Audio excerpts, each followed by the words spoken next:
Breaking news शामिल कंदासीं। कादरपुर जे UC जे ward number 2 ते जनरल काउंसिलर जी सीट बलदियाती इलेक्शन सुभाणे थींदियूं तयारियूं मुकमल कई वयूं आहिनि। पोलिंग स्टेशन ते अमलो सामान समेत पहुची वियो। तमाम पोलिंग स्टेशन ते पुलिस जी नफ़री मुक़रर कई वई आहे। ज़मनी बलदियाती इलेक्शन में जनरल काउंसिलर जी सीट ते 2 उम्मीदवार मैदान में लथल आहिनि।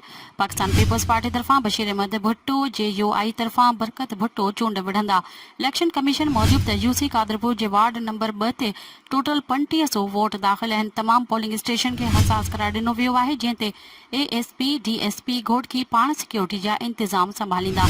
ब्रेकिंग न्यूज़ नाज़रीन, जेका हिकु दफ़ो ॿीहर दोहराईंदा हलूं। कादरपुर जे यूसी जे वार्ड नंबर 2 ते जनरल काउंसिलर जी सीट ते बलदियाती इलेक्शन सुभाणे थींदियूं तयारियूं मुकमल कई वयूं आहिनि। पोलिंग स्टेशन ते अमलो सामान समेत पहुची वियो।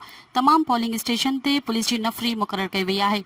ज़मनी बलदियाती इलेक्शन में जनरल काउंसिलर जी सीट ते 2 उम्मीदवार मैदान में लथल आहिनि। पाकिस्तान पीपल्स पार्टी तरफ़ां बशीर अहमद भुट्टो ऐं JUI तरफ़ां बरकत भुट्टो चूंड विढ़ंदा।